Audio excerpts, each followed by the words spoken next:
ఇదిగిదిగో అందుకోండి అట్లాంట ఆట సభల పిలుపు. ఇదిగిదిగో అందుకోండి అట్లాంట ఆట సభల పిలుపు. తెలుగు వారిని కలుసుకోగా అట్లాంట అభిమానాన్ని పంచుకోగా.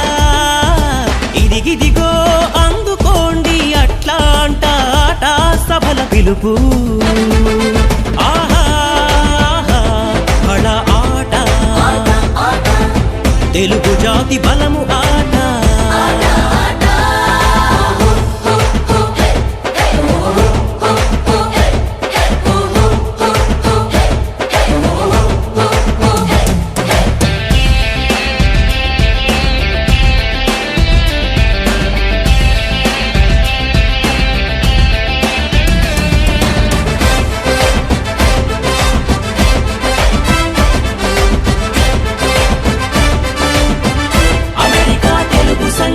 సకల కళలకు వేదికగా, సేవలకు అఖండ జ్యోతిగా, ఆట ప్రతి అడుగేయంగా ఔన్నత్యం ధర్మపథం సారథులై నడిపించగా. ఆహా బళ ఆట ఆదర్శం ఆట చరిత.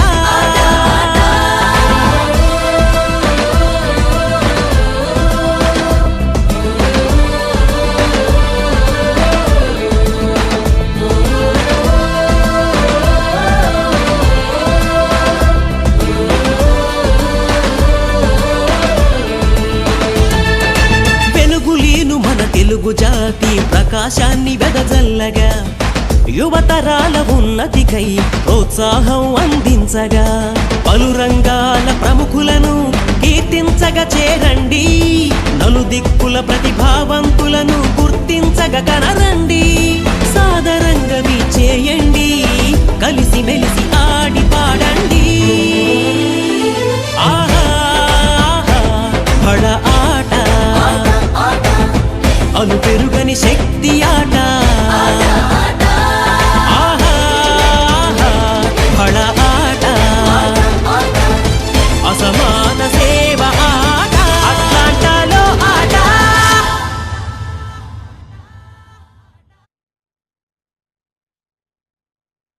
అందరికీ నమస్కారం. ఆటవారు నేడు నిర్వహిస్తున్న ఈ college admissions and financial planning కార్యక్రమానికి అందరికీ సాదర స్వాగతం, ఆత్మీయ స్వాగతం. అమెరికా తెలుగు సంఘం ఆట 3 దశాబ్దాల నుండి ఎన్నో సాంఘిక, సాహిత్య, సాంస్కృతిక, ఆరోగ్య, విద్య, వైద్య, ఇమిగ్రేషన్, యోగా, మెడిటేషన్, క్రీడ ఇలా పలు రంగాల్లో ఎన్నో విధాలుగా సేవలను అందిస్తూ ముందుకు దూసుకెళ్ళిపోతోంది. మెంబర్షిప్ డ్రైవ్స్ నిర్వహిస్తూ ఎంతో మందిని సభ్యులుగా చేర్చుకుంటూ ఆట విస్తరిస్తోంది. స్కూల్ విద్యార్థులకు SIT, ACT సంస్థ ట్రైనింగ్ కొనసాగిస్తోంది. ఈరోజు ఎడ్యుకేషన్ అంటే విద్యారంగానికి సంబంధించిన ఎన్నో ముఖ్యమైన, ఉపయోగకరమైన, ఎంతో విలువైన కార్యక్రమాన్ని ఆట ఈరోజు మీ ముందుకు తీసుకొచ్చింది. ఇది చాలా మందికి ఎన్నో రకాలుగా ఉపయోగపడుతుందని మేము ఆశిస్తున్నాం. కానీ కార్యక్రమం ప్రారంభించే ముందుగా ఆట board of trustees, ATA 18th convention and youth conference director Shri Anil Bodireddy గారిని రాబోయే కన్వెన్షన్ గురించి మాట్లాడవలసిందిగా కోరుతున్నాను. అనిల్ గారు నమస్కారం.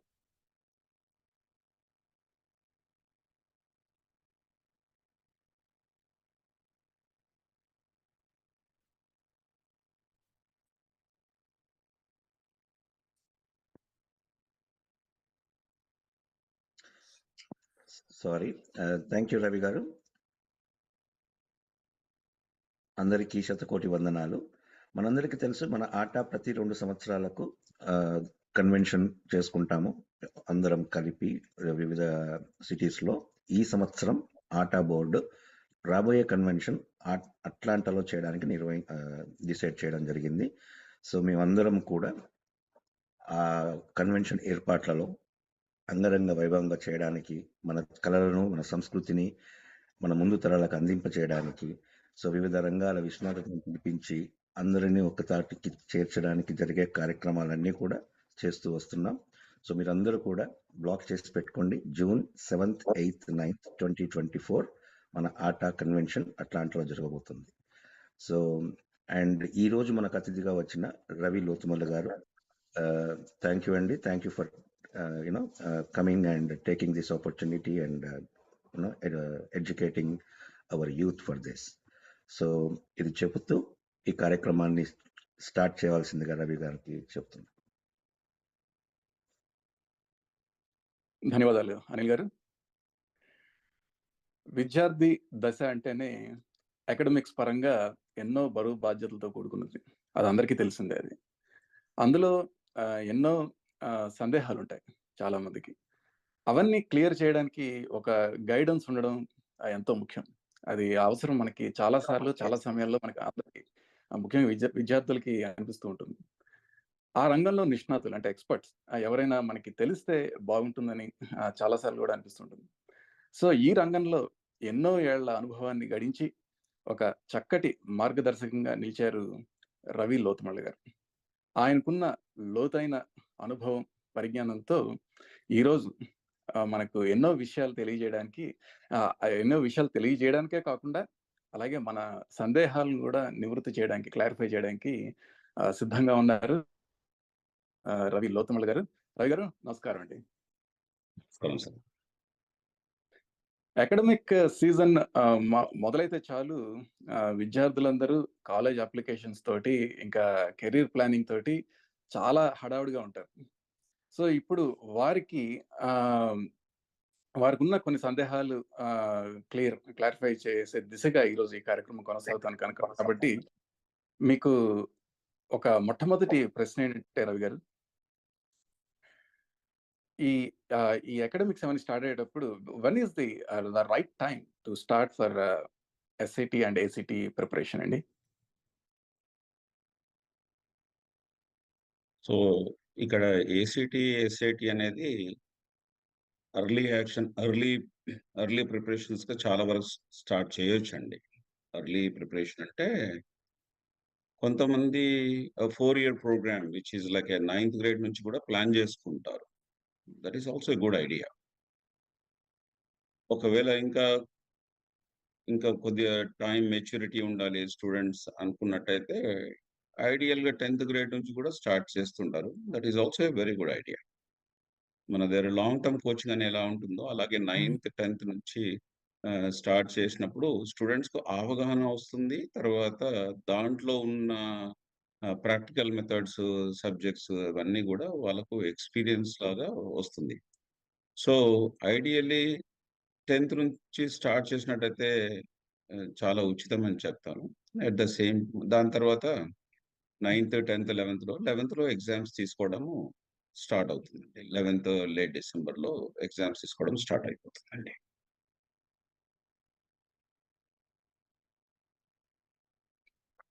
ఓకే, థ్యాంక్ యూ రవి గారు. హర్షిని కూడా ఉంది, తన student. Harshini, hello. Hi. So as per the question, right? So the time to start for the SAT ST preparations. Do you have any questions for our guest today? Yes, I do. Just going along with that same vein of the SATs and ACTs, you hear a lot of conflicting thoughts about it. And so I was wondering, how much do the SATs and ACTs actually weigh on your college application? And if you do score badly, is there anything you can do to make up for that? That's a very good question, Harshini. So of late, since pandemic, there was a declaration from certain universities stating that most of the schools are going as test optional. That means it is under the assumption that the parents or the students should feel that it's only like an assumption that ACT and SAT scores do not matter for any of the college admissions. But if you look into any of the scenarios or any of the years, ranked schools from the Times Higher Education and particularly Simon schools, they always said that this is test optional. But if you look into the departmental programs and other things, subject areas, then this makes a vital difference when a student is applying for certain programs. So my suggestion to every student is, though you may feel that it is just optional, you should still be attempting to take the SAT and ACT, which will have a broader impact on your scholarships and many other applications within the application area. The other question that you asked was, what if a student is scoring low? Will there be any impact on the application process? The answer is yes and no. When I say yes, if you are having better scores, it's always better. Absolutely not a good idea. If you're not if the student is not able to score better, it should be having a holistic decision in terms of other areas, be it GPA, weighted and unweighted GPA, be it the extracurricular activities, be it subject areas, be it clubs, and all those things. There may be some reason why a student is not able to do better on the SAT AST score on that particular day. However, there is a super score in all these areas. So students have multiple options, multiple opportunities to perform better either on SAT or ACT. And the schools should be considering the super score. Hence, I think the students should attempt, and at the same point of time, need not worry if they are not able to do well on the SAT ACT scores. All right. Thank you so much. Welcome. Thank you, Ravi. So Thank you. yeah, I'm starting the right time for preparing for SAT and ACT is a key. While doing that, see, we have a lot of colleges, right, who they're accepting the applications, and they too are busy accepting the applications from students everywhere from across the country. So in this process, when should the college application processing start by identify those schools, etc.? See, this is a college application process seems very simple and easy. If you look into it only at a very local schools from wherever the student is pursuing their education. I am from state of Texas, so obviously, if a student is opting to go to some schools within the state of Texas, ideally that is a good time to start. Maybe in the early June is also okay for every student. But if a student is having rigor and wants to plan and is open for across all the good schools or quality Ivy schools or top ranked schools, it is highly recommended that the student should be in a position to start very early, very early. So I will tell you the reason why we're starting very early. So here, when you look into the college admissions, there are two areas, primarily the college admissions area and the career area. When it comes to college admissions area, the strategy that a student or the parents are going to adopt depends on what schools they are planning to apply. For example, the NACAC rules and regulations and the NACAC findings state that 20% of the population are having predefined plans for their college education, college admissions, and the subject areas that they are interested in. 80% of the time, they are changing their majors. If a student is changing their majors 80% of the time, then I would still recommend that they start early processing. However, for those students who are predetermined about the program, about the degree, about the longevity plans, about their eventually what exactly they want to become, usually they start planning by about 9th grade onwards. The reason why I say that they should start early is because there are more than 6,000 plus schools in the United States that are offering bachelor's program. How many schools will a student apply? Between 6 and 8 is an average. And at the max, they go up to 15 and 20. And anything beyond 20 is kind of a rare. You can say one in several thousands. So within this statistics, if you're applying to the state school, if you're applying to the universities within the state of where you reside, which you call it as an in-state, for those schools, if you're starting to apply from June onwards, it should be okay. But if you're looking for something like let's start deeply percolating into scholarships, the programs, the other research areas, and all those things. The ideal way of starting the school and identifying the school should be done from late ninth, early of 10th or mid of 10th grade, which is sophomore area. So I would say that you should start discussing, start planning, start thinking about college admissions only from sophomore area, that is the 10th grade onwards. Again, the second thing is lot of schools at the same point of time, every student has to undergo a lot of clubs, BPAs, HOSA, so many things are there within the school. So these are all the natural and the part of the school activities. If you look into this universities or the colleges that are making any decisions, these students, these colleges are looking for what is that unique selling point or unique differentiation between one student with the other, then I would suggest every student to deviate from their normal standard school clubs and all those things, come out with other plans, and then that should be starting to identify your area of interest. And from that interest, you have to start looking into how you can better, how you can improve, how you can gain a lot of knowledge, experience, finding mentors. All these things come under career planning. We should hypothetically start from the freshman onwards, which is ninth grade. So there are two components of it at a very high level: college admissions component, which you can start from anywhere from mid sophomore onwards, and that is 10th grade onwards, or somebody is also starting from 11th grade onwards, which is quite good. That is not a problem. You're not late at all. But if you're able to start it early, it is always better. Start talking about it. You have ample time rather than getting into the very last minute and rushing it.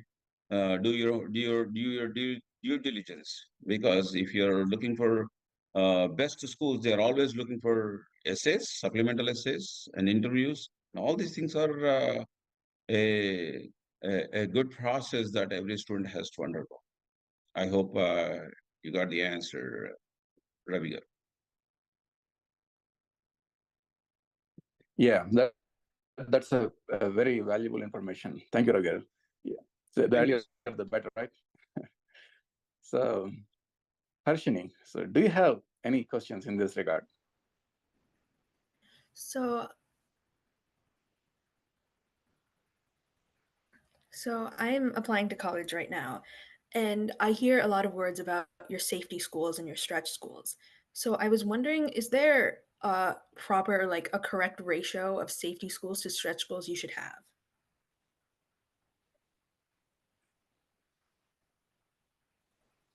Every school sets a certain amount of scores, that these are the median scores that are required to get accepted into a school, be it the SAT or the ACT.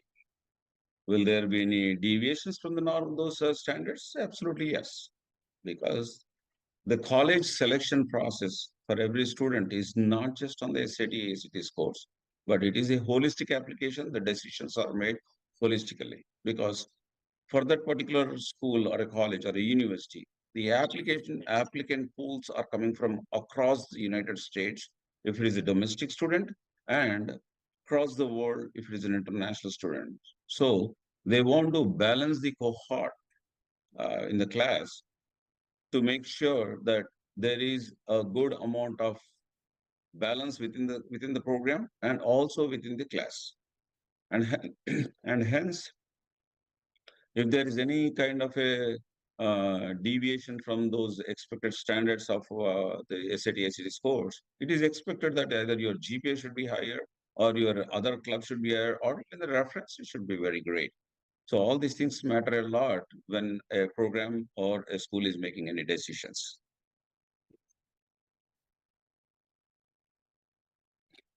Wonderful. Thank you, sir. So 6,000 is definitely an exorbitant number of colleges. Even I didn't know that. Yeah. So in this process, Ravi garu, so now arises the point of confusion. Like, where should they send their kids?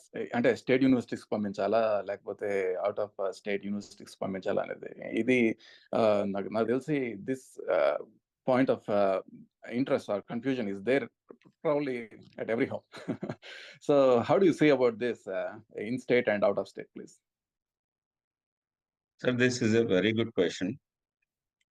When I counsel students, can I counsel especially parents, there's a lot of churning goes on.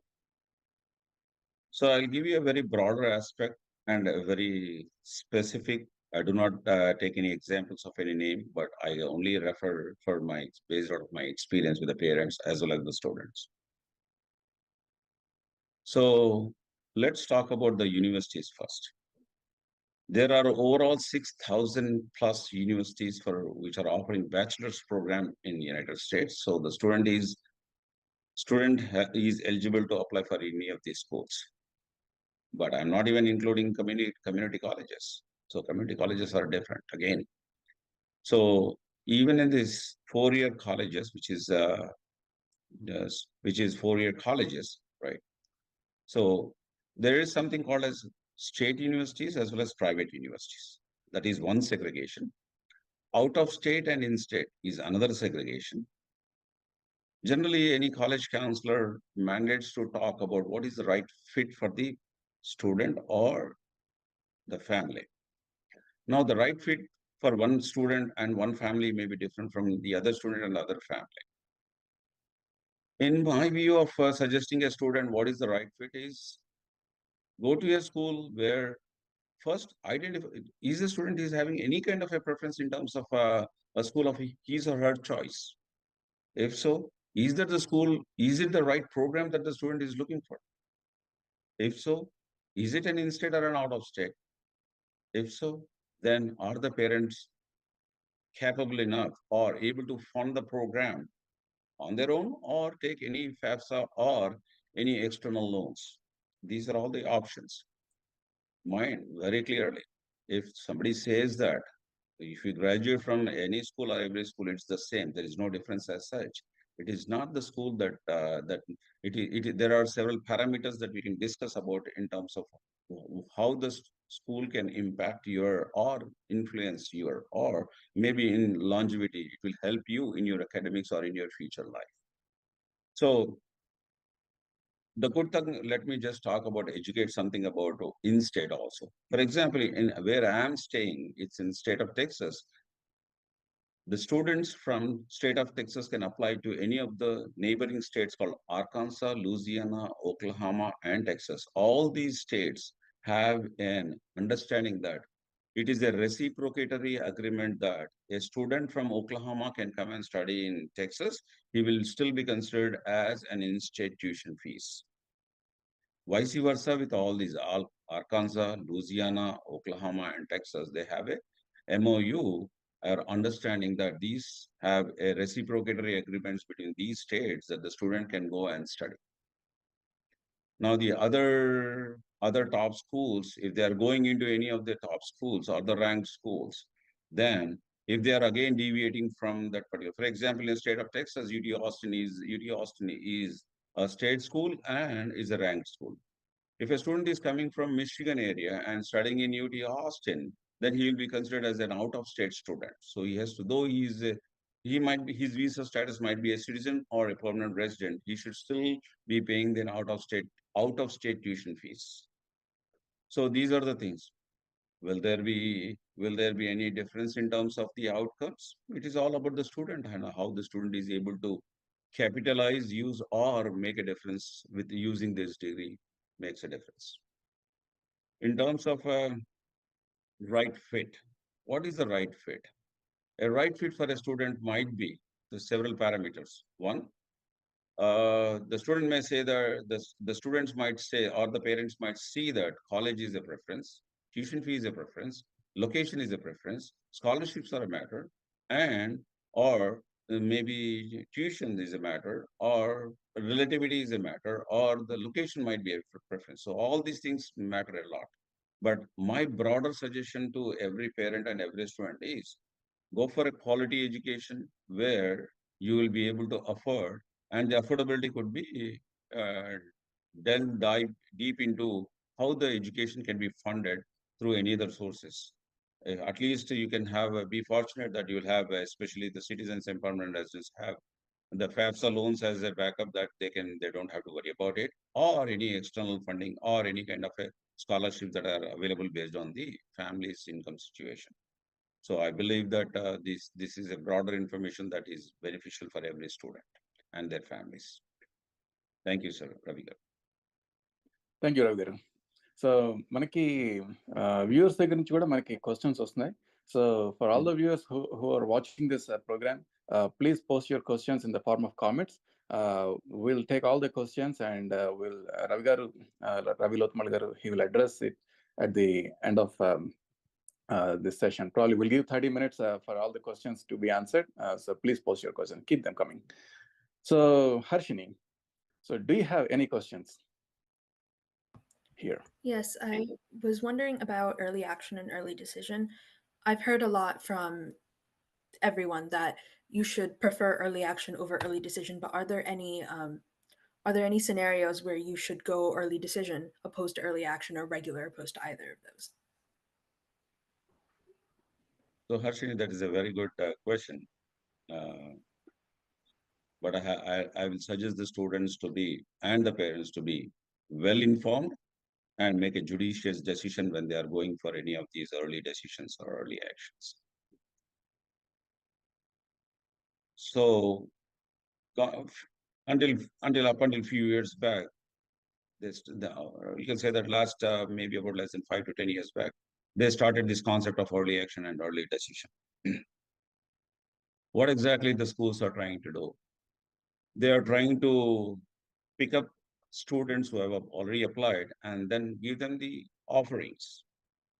When you say even the offerings, they are making early decision on this particular application, and they say that, hey, student X, we have decided to give you a place in this program, where if you make a decision to join us, you are committing to stick to us and then continue your education in our school, and you're stopping every school from applying to any other school.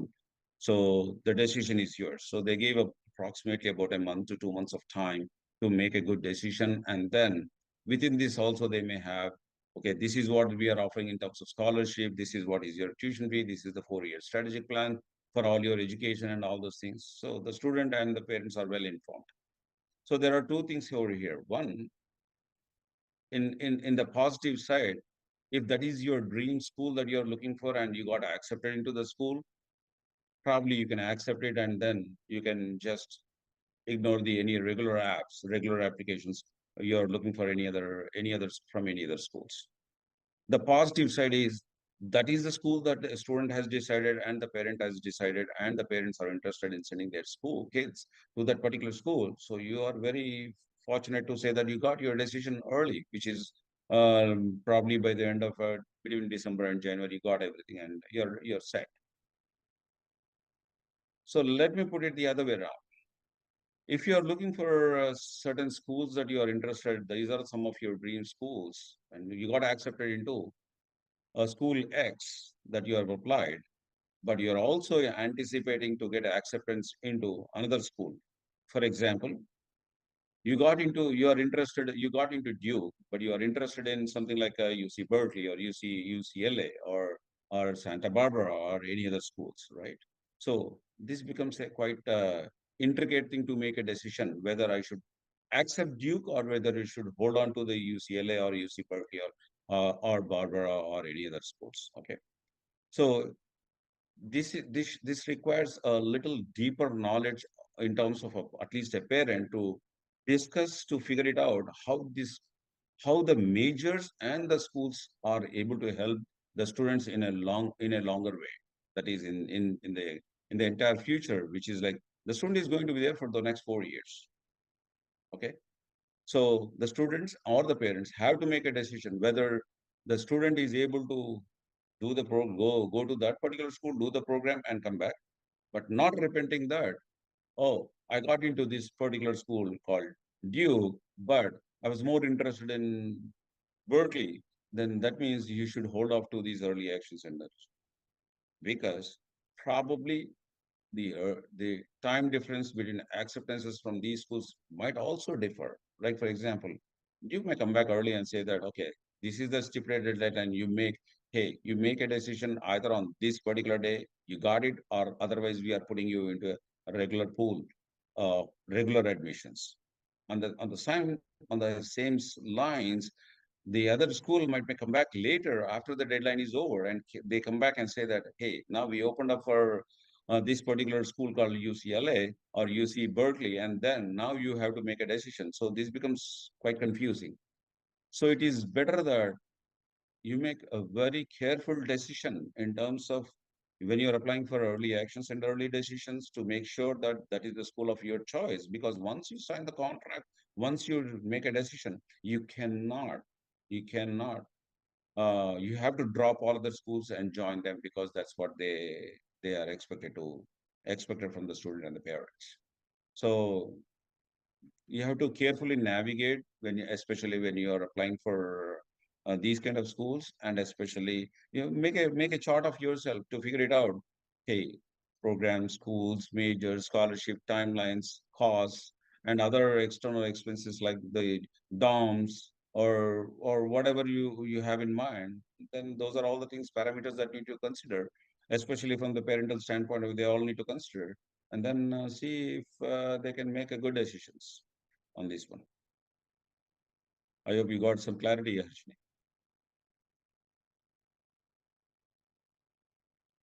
All right. Look like Harshan is good there. Thank you, Ravi garu. So ఇప్పుడు ఇందాక మీరు major గురించి దాని గురించి మాట్లాడారు. But ఇప్పుడు మనకి major, dual degree, major and minor ఇలా కొన్ని ఉన్నాయి కదా ఆప్షన్స్. సో ఏ ఆప్షన్స్ బెటర్ అండి మనకి? ఇది ఏ ఆప్షన్స్ బెటర్ అంటే, one, a student can major in a particular course and a minor in, you can do example, you can do a computer science major with a minor in finance, or you can do a major in finance and minor in law, or major in law and minor in economics. So these are all different permutations and combinations. So the best thing is, if a student is interested in any particular area of interest, and that is the area or that is the subject that the student should be interested in pursuing their degree as a major. At the same point of time, if they want to do something, okay, have a interest in major called computer science, but I'm interested in starting in, I'm more interested in kind of an entrepreneurship, or maybe like a leadership skills, or start up my own company and all those things. You can go for minor in entrepreneurship, minor in finance, minor in economics, minor in even all the business also.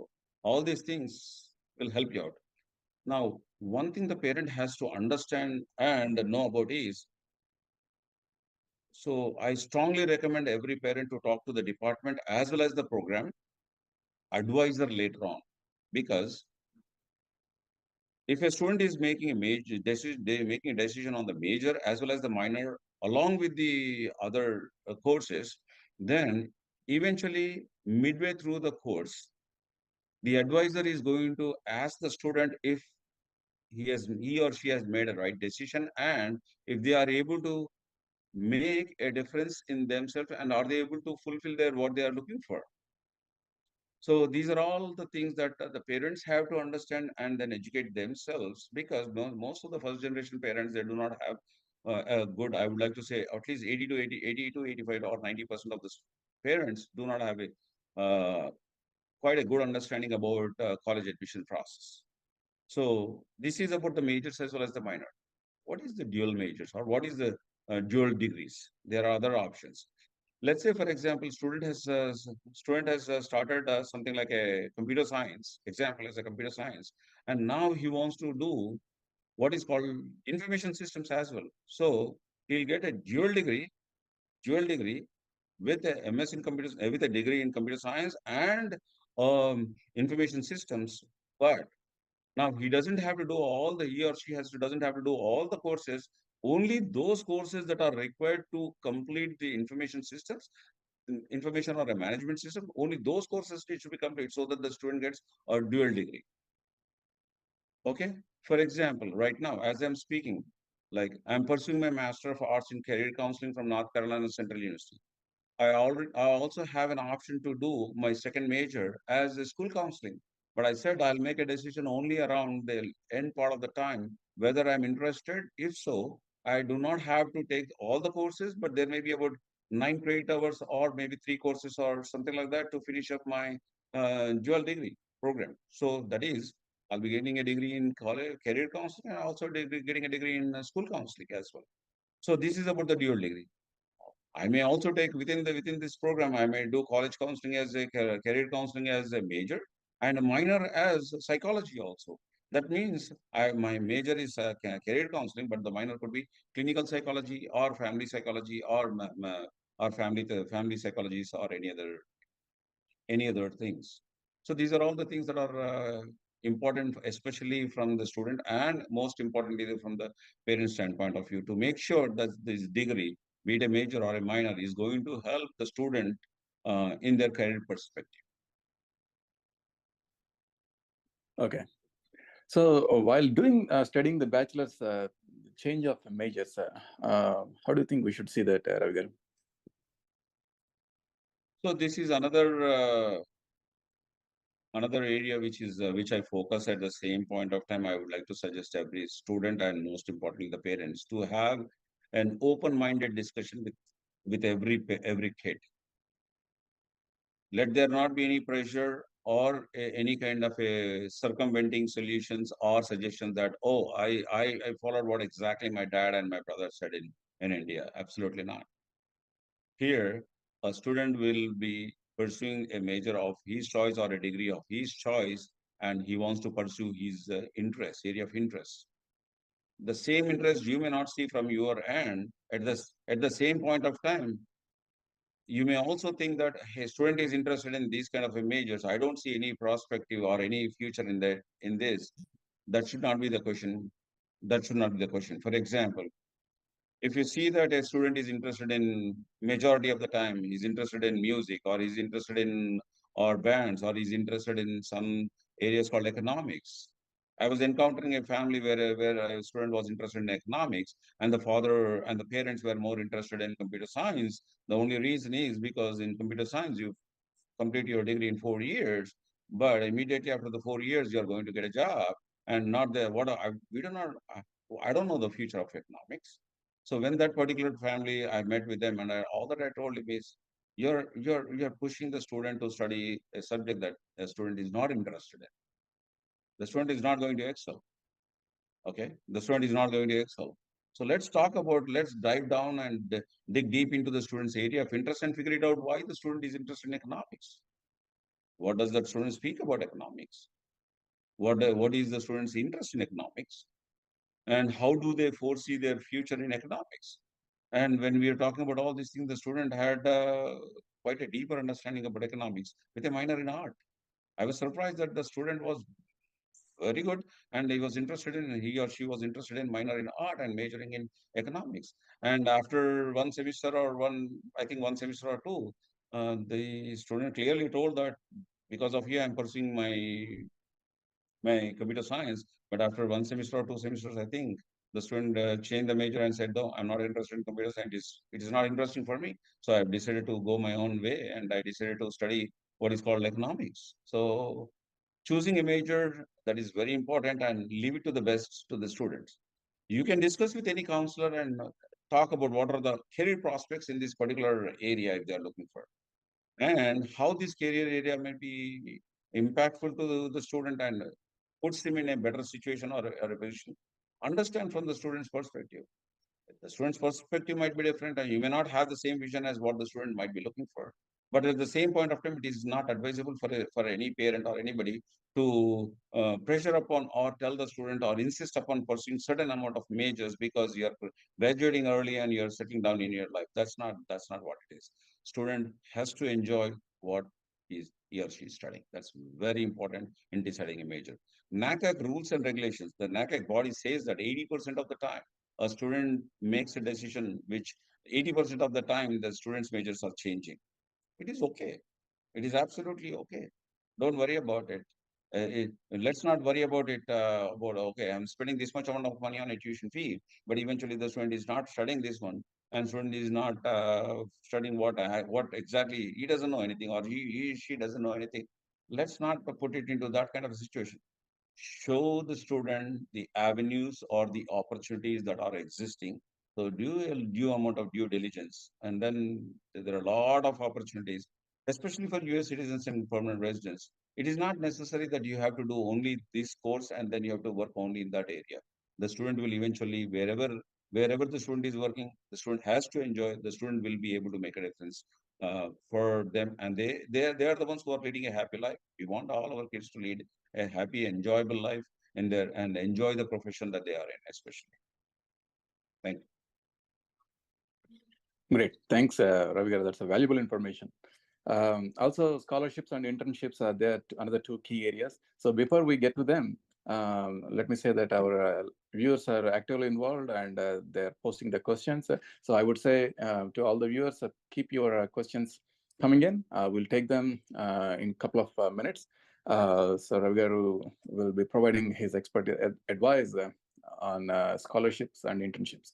So Ravi garu, so ఇప్పుడు scholarships అంటే చాలా మంది students scholarships గురించి చూస్తూ ఉంటారు. So can you please throw some light over there please? Scholarships, every school will have scholarships. Okay. All these schools, they are there to give scholarships based on the merit.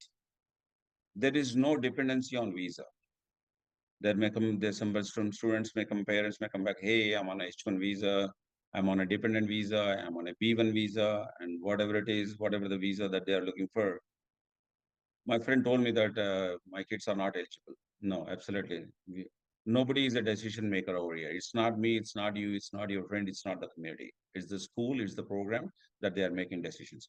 So the students are eligible for all the merit-based scholarships. So there is no particular distinction on differentiation in terms of where they are coming from or the gender. It's all about the merits. Okay. And likewise, there are a lot of scholarships available in the program, in the school, so many external scholarships. And trust me that you'll be surprised. You'll be surprised. We are in the process of collecting several thousands of scholarship avenues that are there available for every school, every student across entire United States. I'm not talking about any particular state or a city or a particular college, but these scholarships are across entire United States. And they don't these scholars, these the people who are funding these scholarship, maybe the private parties. So they don't care whether a student is from any part of the world or not. All that they look at is the student having the merit, is a student a merit scholarship. That's about it. That's what they care. Okay. So also for the internships, like many students, they go for voluntary services, community services, right? So when should they usually start, and how are they going to help towards the internships? So especially Ravi Garu, this is my so let me just give you a preamble about what exactly how the internships and all those things work. So I started exploring about career counseling and internship opportunities from the technical standpoint of view and all those things way back in 2020. So yeah, I'm talking about more than 13 plus years. The reason being, I was an international student and I had it was very tough for me to challenging for me to apply for internships. I don't know guidance and all those things. That's where um, 2017 we registered a non-profit entity deals with exclusively with internships for high school, gap year, and college students. This is a non-profit entity. Again, I want to make it very clear. This is a non-profit entity called 501(c)(3). What is the purpose and objective of our company is called? The name of the company is called First Experience, number one, stexperience.org. Okay. What is the purpose of this First Experience? First Experience provides experiential services for high school, gap year, and college students. And we are planning to tie up directly with the corporates. The internships could be in any field. It could be in IT, it could be in medical, it could be in dental, it could be in optometry, it could be in physics, it could be in engineering, it could be in biology, it could be in films, it could be in writing, it should be legal or anything or any field the student is interested in.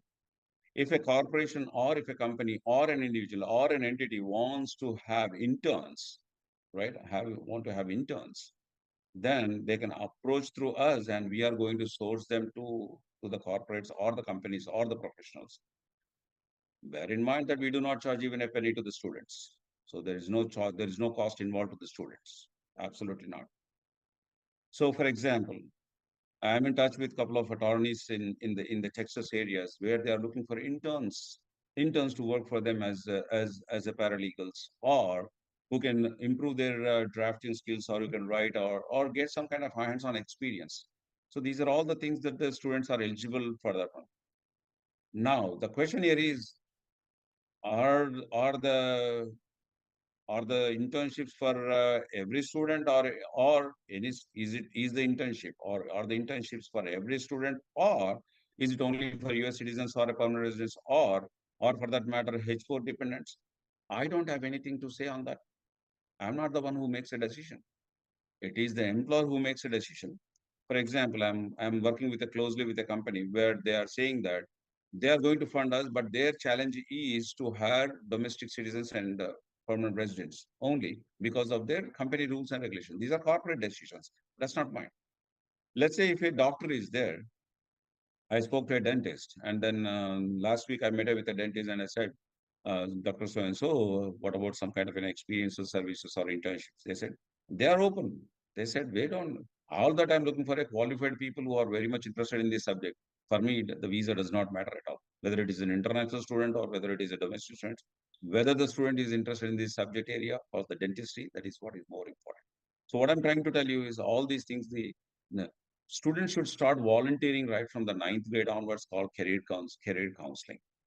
As I told you in the beginning of my introduction, that I am doing my MA in career counseling from North Carolina Central University. That is what I am learning in terms of my subject. Though I have nearly about 15 plus years of experience in the same field, I'm still going to the school to get a degree or a paperwork.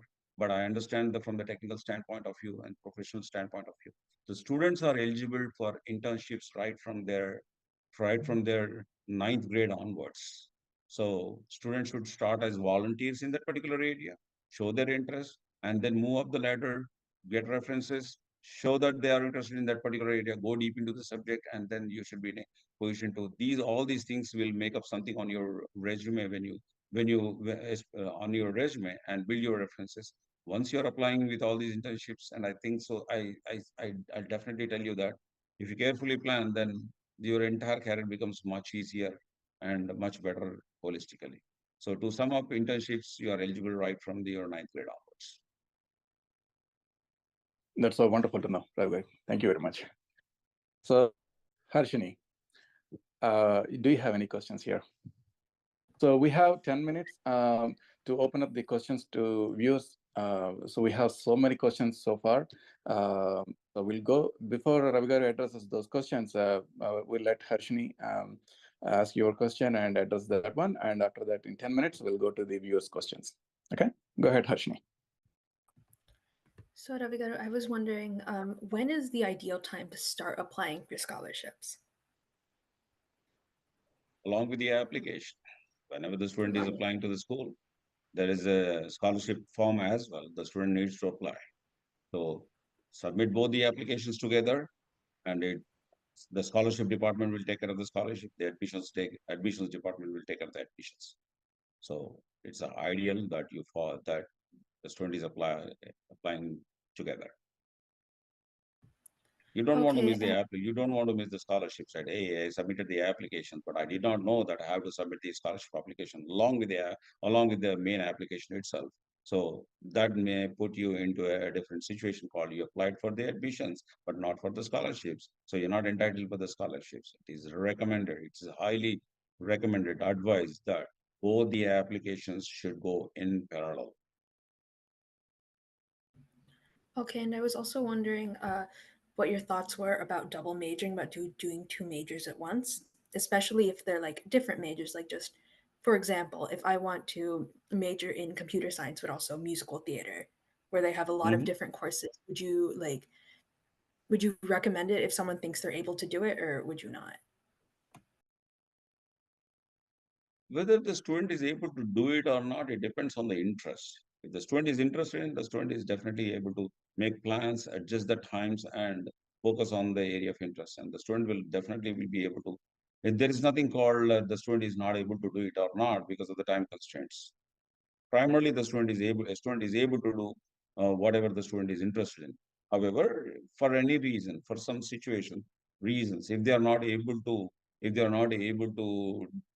cope up with the coursework or the coursework, loads of coursework, assignments, quarterlies, pop-ups, quiz, and all those things, you can always uh, substitute it with a later part of the time that they can finish up this same course as a minor also later on. Or you can do something from community college as well. Absolutely not a problem at all, as long as the student is interested in it. But whatever the student is interested in, he should be able to excel, and not only that, enjoy the program. That's very important. Okay, does applying undecided to college affect your chances of getting in or like getting into programs at all whatsoever? Like, does it help or hurt anything? It will not hurt. Let me put it this way, it will not hurt. Will it help? Probably it will help. It will definitely help. But if you're not undecided, if you're not undecided with any of the majors, so basically you're not projecting, you're not portraying, you're not telling exactly that what exactly is something that you're interested in.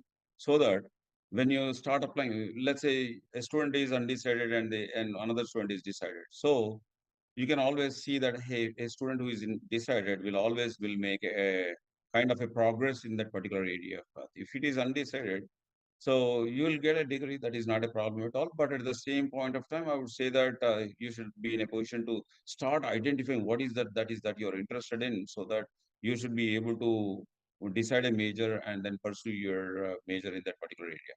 Otherwise, you end up with a bachelor's degree, and then later on what? Where are you interested in working? What are the kind of internship? What kind of jobs are you looking for? Well, that also makes a difference.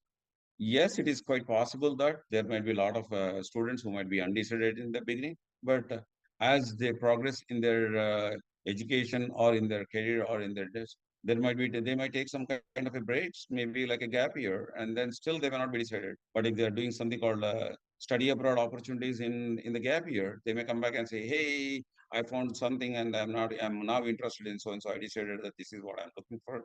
Absolutely, these are all the quite uh, complex complex possibilities, complex outcomes that we see all the times. Initially, it may not be, it may be undecided. Later on, that same student might excel in that particular area. Okay, so absolutely, the success of the student is more important for every school or every student or any family in the society. And one more thing, I know most of the people watching today are immigrant families, and some of the kids that are applying to college now are still on dependence visas. So, how does that affect their application process?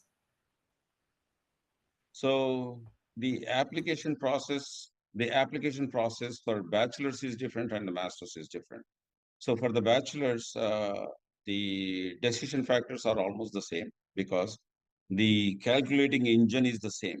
Okay, the calculating engine between how the decisions are made the same. But the difference is only in the amount of tuition fee.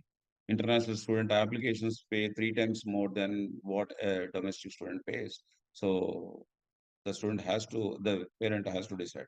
And the outcome of the major is also make a dependency, because if the student is having a dependent visa or any kind of H4 or whatever, F2 visa or whatever it is, then the student, then there are immigration impacts. So all these things the student or a parent has to weigh and openly discuss with the right people in this field who is having much experience.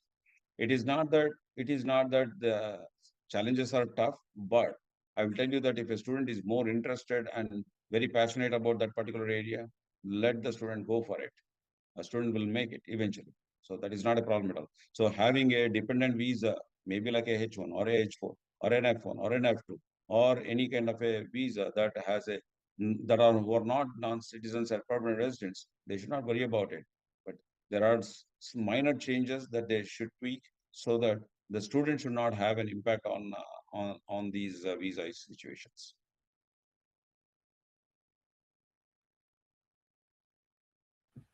And for the extra amount they pay, is there any way to like minimize that with like aid? Is there any type of aid you can use? Like, does FAFSA apply? Or no?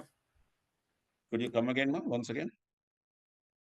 Is there any type of aid you can, if like you are you are on a dependence visa and your parents are paying that 3 times more, is there any type of aid that you can use to minimize that? Like, does FAFSA apply to people on dependence visas or no? So FAFSA or any federal loans are only for US citizens and permanent residents. A student, if he is on a dependent visa, a student is not eligible for any kind of a federal grants or federal loans. It is, first of all, they are not entitled for any of these things. However, a student can qualify for all the scholarships, not the grants, but all the scholarship. There is no distinction or differentiation between an international student or a domestic student, irrespective of the visa or whatever it is, not the economic situations, nothing. A student's merit is something that is going to be decision factors for all these scholarships. For all the aids, they're not even entitled for that one. So with that said, there are other options that the parents have to look after that. One, the easiest and the best option is funding from their own source. Two, then there are external loan providers with co-guarantor as an international. For example, a borrower is an international student or an international parent, but co-signer is a permanent resident or a citizen. They can still get it because all these funds will be on the name of a co-signer. That is one option. Second option is there are certain banks which offer collateral or non-collateral funding for international applications.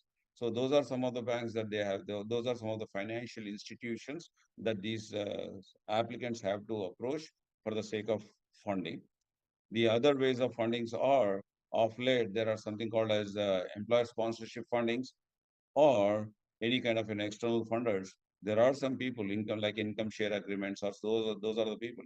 But you should be able to talk to them directly and first explain before I go halfway through the application. Here is my visa status. Is this something that I'm eligible for, especially for this loan or any kind of a funding? Is there something? Then on the very first step, you will come to know whether the answer is yes or no. So there are opportunities and avenues. The parents should quite be in a position to explore all these things. That's very important. Okay, thank you, Ravi Garu. That's all I had. Thanks.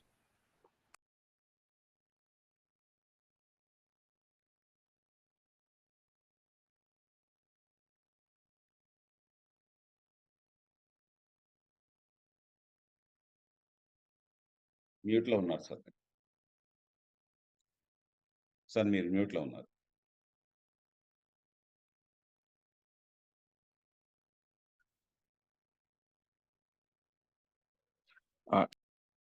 ఇప్పుడు వినబడుతుందండి. లేదు, వినబడట్లేదు మళ్ళీ. Is it better now? Yes. Thank you. All right. So మనం ఇప్పుడు viewers క్వశ్చన్స్కి మనం open చేద్దాం.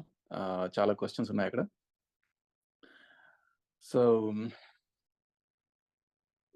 first question, Ravi Garu, from Ritam Guba. The question is your country of citizenship considered in college applications? For instance, if you grew up and went to high school in the US but were born in India, how does it affect your application? That's the question. Some schools consider it, some schools do not consider it.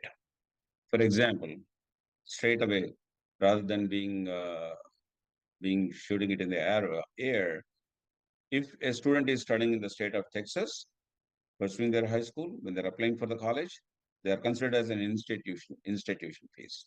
So you're lucky enough. So student visa is not dependent on that areas, especially. So it all depends on the school. Some schools do not consider it at all. So you have to be very careful when you are applying. This is what you have to talk to the students, to the admissions office, and also to the international admissions office about their tuition fees based on their visa situation and based in their high school that they are studying. Okay. So the next question is from Srinivas Kurla. Is a pre-med to medical college program very difficult to get in based on the stats? If the student is undecided, is it possible to switch the program after 1-2 years of undergrad program? That's the question.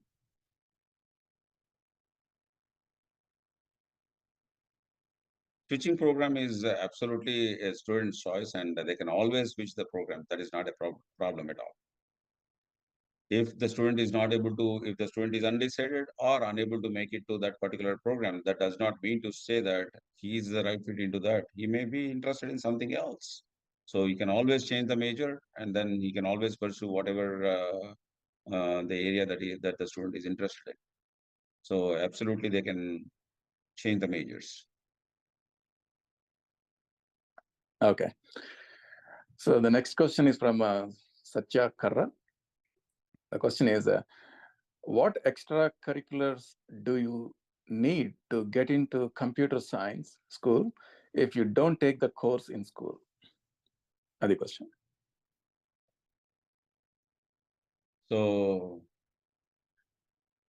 based on this question itself, eventually down the lane, probably you can say later part of this year or early of next year, we are coming up with the different options on First Experience, our company firstexperience.org, where there are a lot of areas that is called boot camps, certificate programs, or short-term courses, or projects, or any kind of an experiential services that you can gain that will help you to build your application, that will help you to get into schools, and that will have an impactful difference when you're choosing a major. So, example, you may not do something right now, but if for the nearest school that you're applying, attend some of the summer workshops, or there are a lot of summer schools that these courses are offering. Maybe like example, if you're into cybersecurity or whatever it is, whatever they are offering, just there are all these schools. Every school offers summer programs, pre-college programs, all these things. Even in a community college, attend those things. If not, even if you're going for any of the work experience, these are all the things that are counted. So absolutely, these are all the things that are going to help you to show that you're interested in that particular area and build. These are the things that should be portrayed on the resume that will help every school to make a decision. One of the most important things that I would like to suggest every student and educate every parent is anything and everything. A resume is something that will be that you are reflecting about a student's entire holistically about a student entire profile. So project as much as possible that a student has done his or her work, be it in music and dance, be it in any of the cricket clubs, be it in any of the competitions, be it in starting a club on their own. Absolutely. These are all the things that he has participated in a research project, and he has contributed some of the articles, and he won some of the competitions, and he is doing something as a community service. And these are all the things that are going to help. And people come back and say that, hey, you know what, my son or a daughter has been volunteering in a particular temple or a church and serving devotees. That is not a. This is only a voluntary hours, but that is not going to make a difference in terms of your application. So if you're working in a temple or whatever it is, that if you see that there that anybody can be doing it. Versus if you say that I've seen one student who is more interested in stocks and bonds, and then he is interested in developing applications in technology Java, and then he's doing on his own. He's not dependent. He's not working anywhere. He's doing on his own, and he's having a website and all those things. I was so impressed in that, and I said, "This is something that is going to help you out. You have a mentor." I said, "Yeah, I have a mentor, and who is it?" Oh, I said, "Who guided you?" "Oh, this was what all I liked it, and okay, did your parents help you? I don't think so that they know what I'm doing it, and then this is what I'm finding it on my own and exploring." I said, nothing like it. The best. You have something to speak. You have something to say, especially in the interview. You speak about it. That's what it says. That's what it matters. And then Great. So the next question is from BL Vijay Kumar sir. So heard some universities offering 7-year med program. How this is different from the full med program? That is the question. So there are 17 schools across the US which are offering BSMD programs, and other ones are the regular ones. So the good side, if you are going for a BSMD program, which is if you are getting accepted into the program, then that means you know for sure that you are pursuing that medical stream. Okay. However, unless you clear those exams, all the USMLE step 1, step 2, step 3, that's not you are not called as a doctor and you cannot pursue your residency. So that means you are also carrying a kind of a risk, but you might be decided the student might be able to definitely make it and then pursue the degree. That is quite good.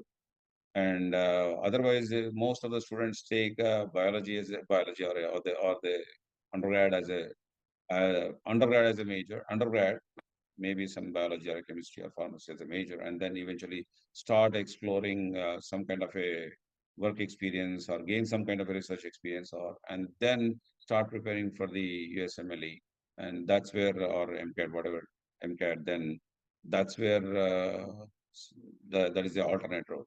Advantage with them is they are able to quickly they are able to find different things within that non the BSMD programs, and versus the BSMD program, then they are mainly focusing on directly on the medical areas. Will there be any difference in terms of? Absolutely not. Absolutely not a difference at all. So ultimately, you're clearing the exams whether you're taking the BSMD program or non-BSM, non or the general program. It is all. Maybe a year later, you might save a year or two, but they ultimately, if a student is passionate about their interests or the subjects, then that year or two makes no difference at all. Perfect. So the next question is from Sid K. They're asking funding for college programs, any pitfalls for putting in 502 plan impacting scholarships? Do you suggest prepaying college credits in advance? Can you suggest any other ways to save for college? That's the question. So all these things come under financial planning. Okay.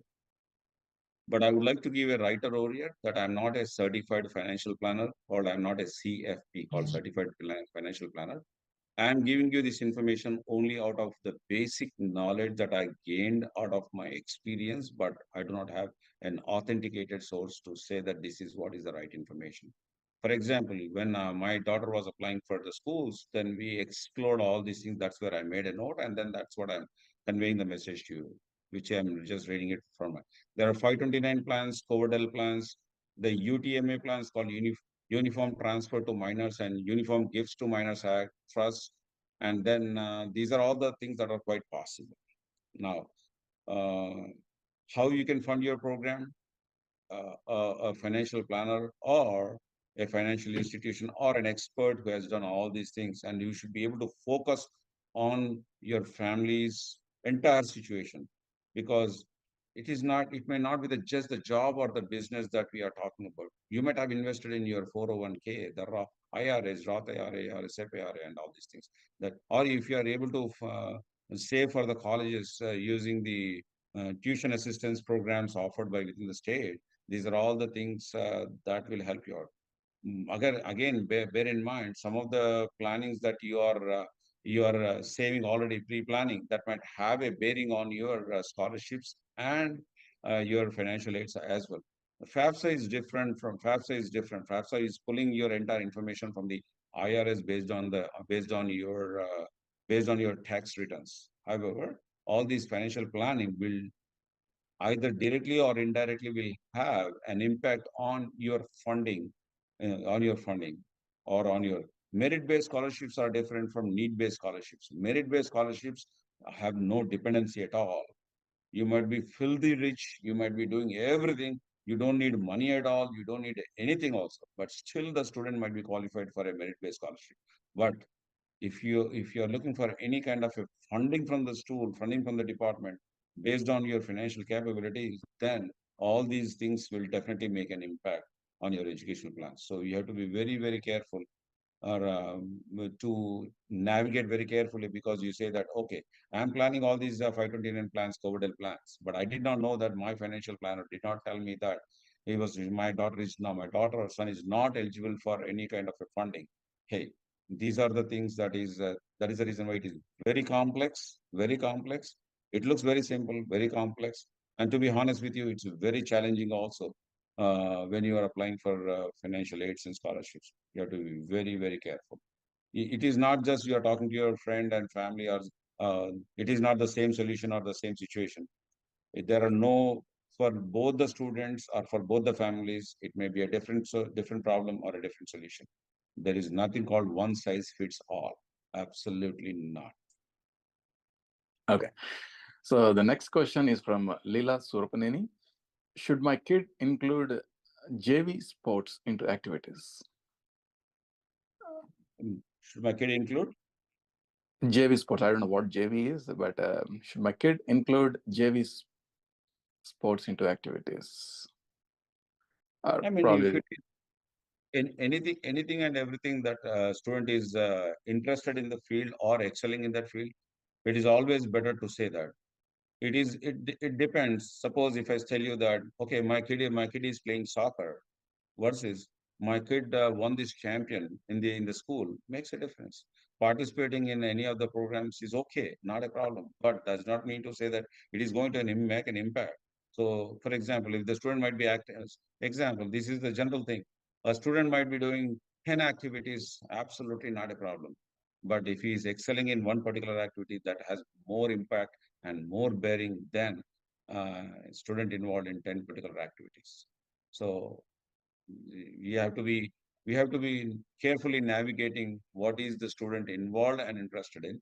That should be able to speak. For example, if the student says that I'm in this club, I'm in HOSA club, I'm in BPA club, I'm in all those things, versus if a student says that I've done excellency in photography and conducted seminars and attended that, and each of my photography online we sell it for a couple of $1,000, and then I'm more passionate about it. That may have a that might have an impact on on the business school that he's applying to. So we have to be very careful. right. So next question from Sumalata Garu. My son is on H4 visa now. Can you let me know whether he will be eligible for internships? So especially when student is applying for internships, the answer is yes, but we have to be very careful when you're applying for internships, because anybody is on an H1 or H4 dependency, there is something called paid internships or unpaid internships or voluntary. So anything that is paid, you have to be very, very, very careful when you're doing all these paid internships, because bear in mind that if a student is paid, if a student is paid, then it should be known to it should be informed to it should be informed to the school. The reason being, one small mistake might hurt the entire application process, including visa for a particular student. So Be very careful, especially a student is on an H4 visa status, H4 or a dependent visa status, be it or a H4 or an F or whatever. I'm just talking about whatever it is. But if he's not a US citizen or a permanent resident, you have to have a school permission so that the entire status, visa status, should not have any impact. Yes, a student can work. Yes, a student can volunteer. Yes, a student can do internships on being on a H4. It is not going to impact. Chances and opportunities might be very less, but there are opportunities. That's for sure. Thank you.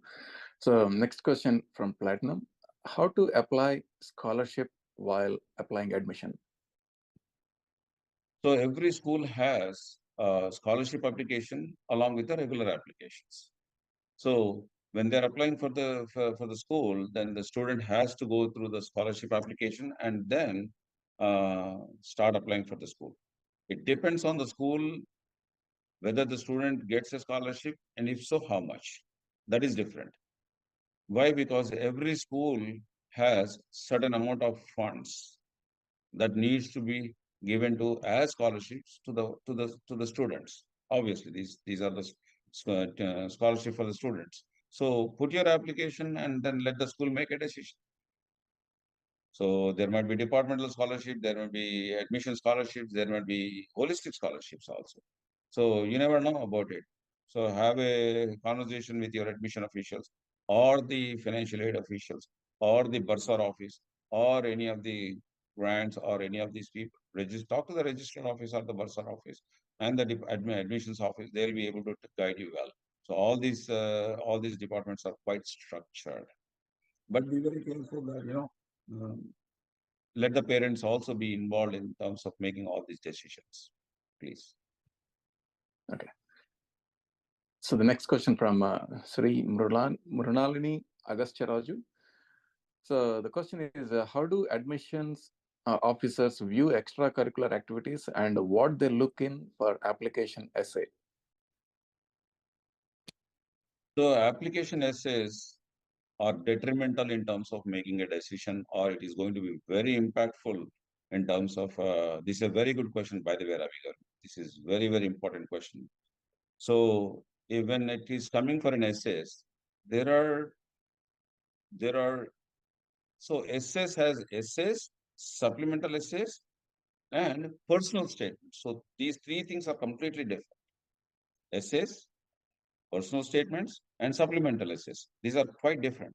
So a student is applying for you. Then some schools may come back and say that write an essay, supplemental essay, and also your personal statement.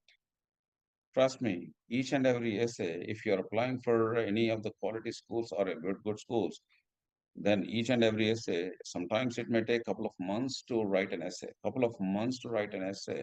So we have to be very, very, very careful because every line will be read by the uh, decision committee. So whenever there are interviews for that particular student, then they are going to, they may ask these things, hey, on this application, in your personal essay or in your supplemental essay, you mentioned this. Can you elaborate what is your view on this particular statement? Okay.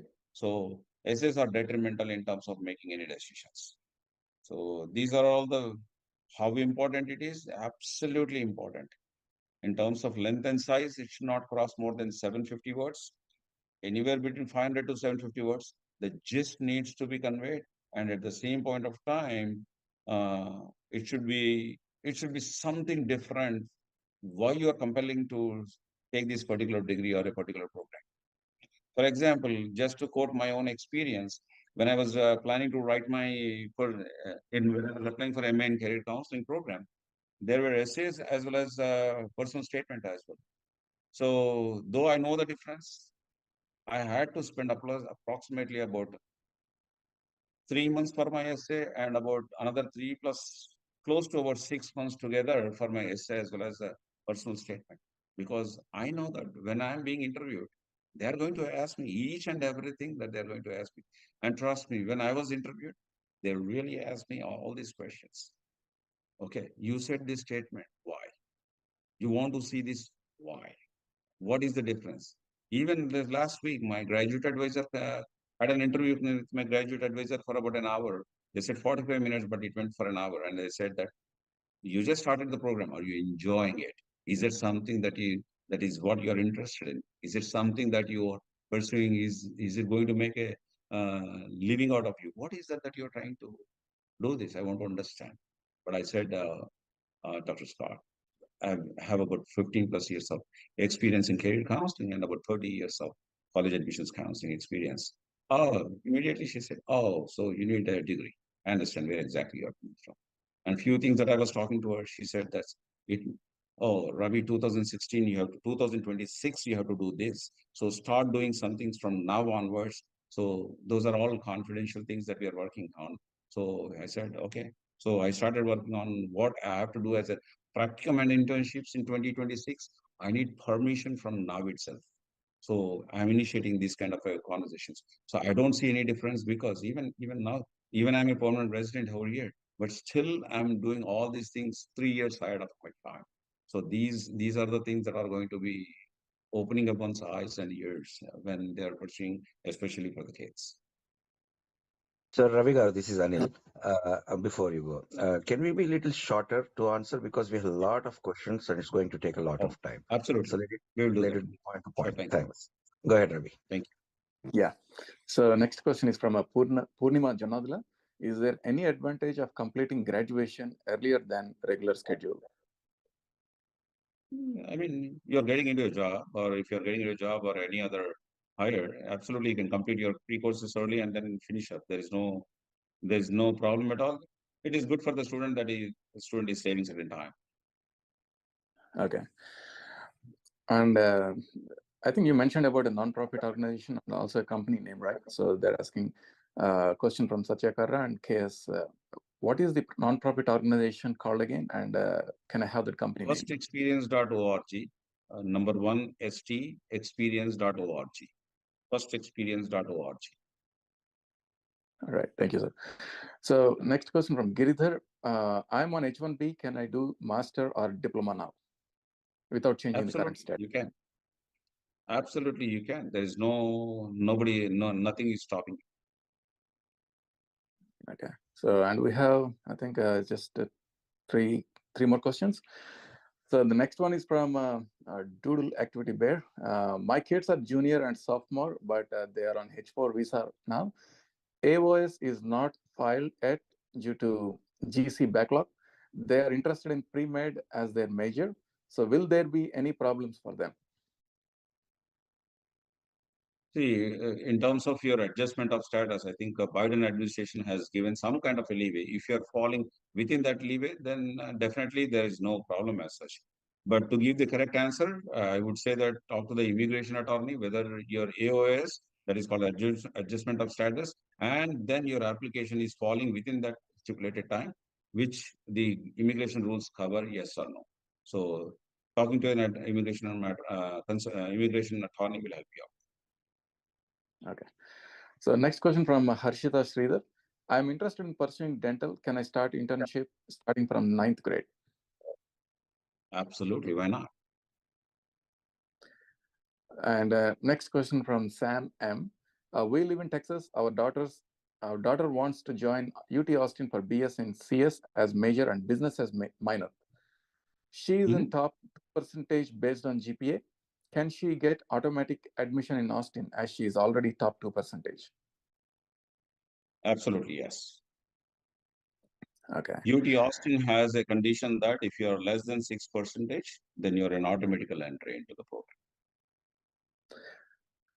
So the next question from Satya Kara. Would letter of recommendations help? If you meet the criteria for the school I'm applying, is there a good change that you might get in? Is there a good chance, I think, you might get in? Letter of recommendations will definitely make a difference. Absolutely. And it will make a difference also. It will also have an impact on the applications as well. Because professors are able to speak about you. All right. So we are going with the last question, sir. This is from AVR Networks. Could someone type the first experience link here. I think you got that. So my son is on H4B, and how the selected majors would impact his future careers after the studies, as he is not a citizen. I mean, the interest and the citizenship are both are different. And definitely, citizenship definitely makes it. It helps you in the immigration standpoint of view, but it is not going to make a difference in terms of your career as well. So there are a lot of opportunities. It may be delayed by, for example, it may be delayed in terms of your green card processing. That is different. It's then purely an immigration question. But when it comes for a success in the career, so that is not going to have an impact on this one. And off late, probably many of the immigration and many of the people are absolutely aware of possibilities of EB5. You can explore all those opportunities as well. There is nothing wrong. Okay. So I think with this, we have come to the end of all those questions, sir. And ఇంకా మనకు 2 నిమిషాలు ఉంది, but thank you very much, Ravi garu. Would you like to say anything before we conclude this? So I should be thanking American Telugu Association for giving me this opportunity to share my knowledge and experience with all the community. My company name is US Admissions. I'm doing completely a voluntary service for the community. Any questions or any time that you have any questions, please feel free to call me or ask me any questions or email me. That is not a problem at all. And I'll share my email address with you. It is ravilothmala@yahoo.com. We are the most important thing is we are not making more as a business or a promotion, but we are going to help in making a difference for each and every student with the experience that I have, with the knowledge that I have. And especially for the permanent residents and US citizens, I would like to state that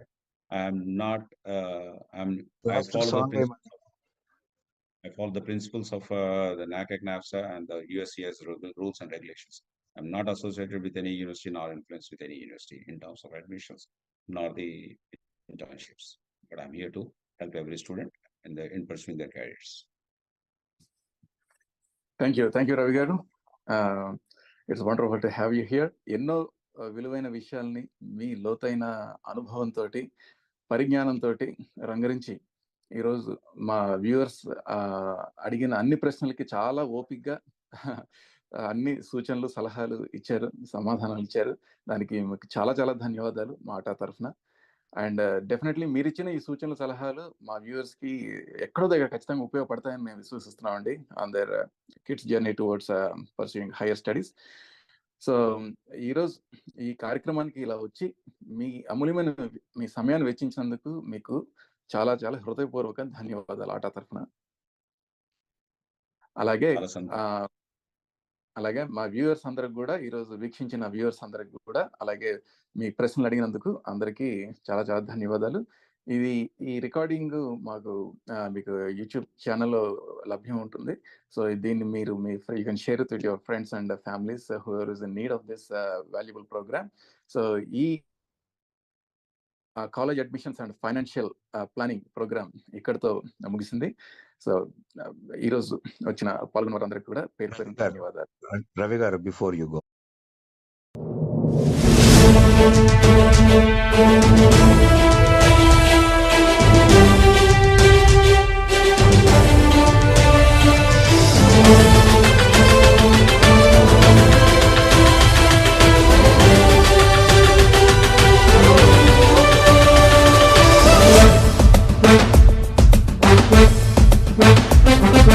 ఇదిగిదిగో అందుకోండి Atlanta ఆటా సభల పిలుపు. ఇదిగిదిగో అందుకోండి Atlanta ఆటా సభల పిలుపు.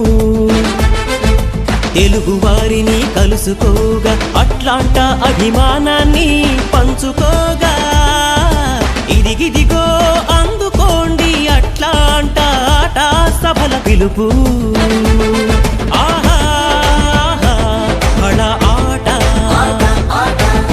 తెలుగు జాతి బలము ఆట.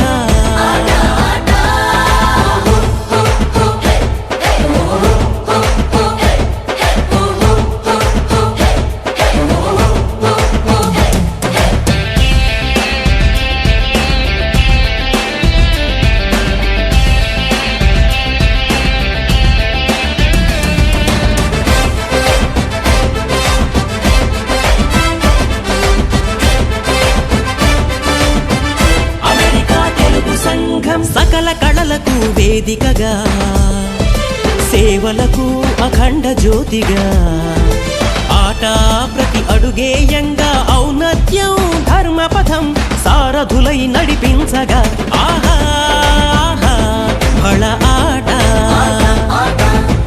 ఆదర్శం ఆట చరిత.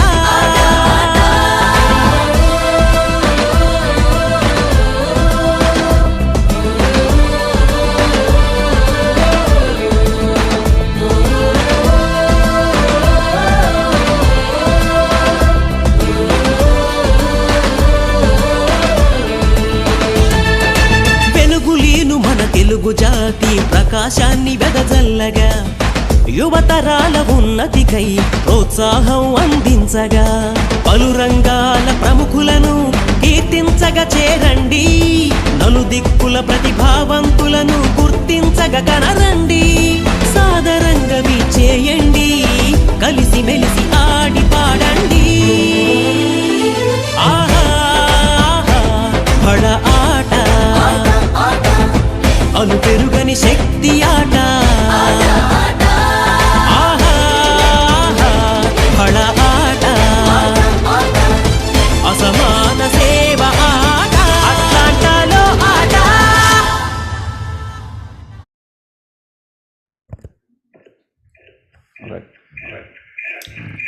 సో ఈరోజు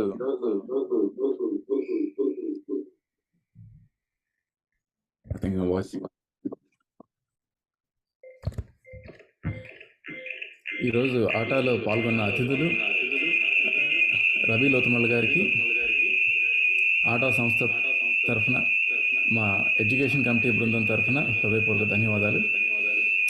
అలాగే ఈ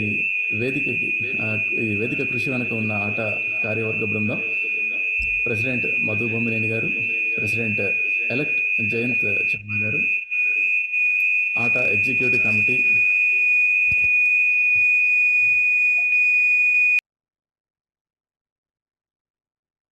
ఆట executive committee, board of trustees, ATA advisory team, regional coordinators, regional directors, regional advisors, standing committees, ATA conference team, ATA adhoc team, ATA conference advisory team. ఈ ప్రోగ్రామ్ ని మన ముందుకు ఈ రోజు ప్లాన్ చేసి మన వెనక ఉండి అన్ని సిద్ధం చేసిన board of trustee Sharada Singh Reddy గారికి ప్రత్యేక ధన్యవాదాలు. ఈవెంట్ ప్రమోషన్ కొరకు సహకరించిన ఆట సోషల్ మీడియా టీమ్ కి ప్రత్యేక ధన్యవాదాలు. Event relay ATA Telugu TV channel నుండి బ్రాడ్కాస్ట్ చేసిన ABR production team, Anil Gogireddy, technician Naveen, మరియు print media Telugu NR radio, I Asia News, ENI, Telugu Times, ఇతర ప్రింట్ మీడియా మిత్రులందరికీ ధన్యవాదాలు. ఈ ప్రోగ్రాం చూస్తున్న ప్రేక్షకులందరికీ ధన్యవాదాలు. వచ్చే ఆట ప్రోగ్రామ్స్ లో మళ్ళీ తిరిగి కలుద్దాం. సర్వేజన సుఖినో భవంతు.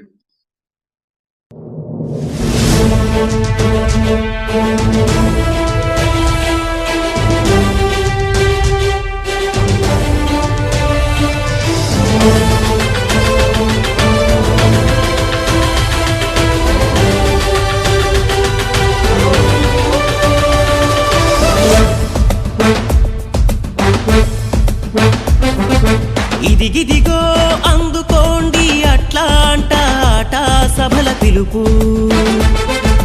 ఇదిగిదిగో అందుకోండి అట్లాంటా ఆట సభల పిలుపు, తెలుగు వారిని కలుసుకోగా అట్లాంటా అభిమానాన్ని పంచుకోగా, ఇదిగిదిగో అందుకోండి అట్లాంటా ఆట సభల పిలుపు. ఆహా బళ ఆట తెలుగు జాతి బలము ఆట,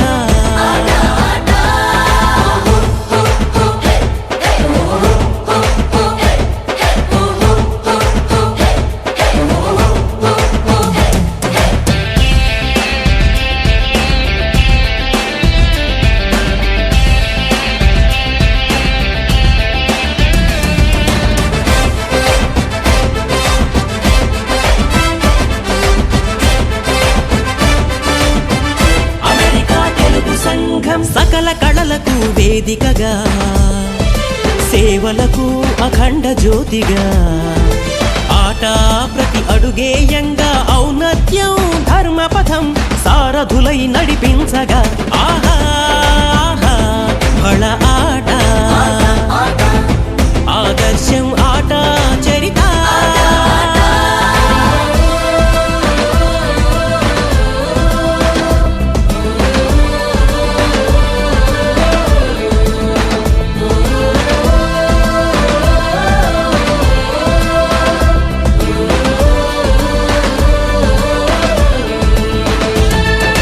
వెలుగులీను మన తెలుగు జాతి ప్రకాశాన్ని వెదజల్లగా యువతరాల ఉన్నతికై ప్రోత్సాహం అందించగా పలు రంగాల ప్రముఖులను కీర్తించగా చేరండి నలుదిక్కుల ప్రతిభావంతులను గుర్తించగా కనరండి సాదరంగా వీచే